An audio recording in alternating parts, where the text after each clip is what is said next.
Hey guys, welcome to MadTech. Today we'll be learning how to deactivate Fiverr account, and now let's dive right in.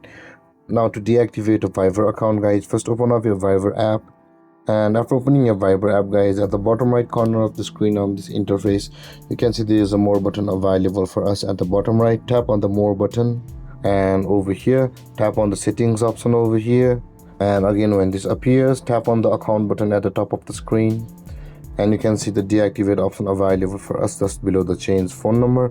Tap on deactivate account, and on this interface, guys, you'll be required to enter your phone number, whichever may it be.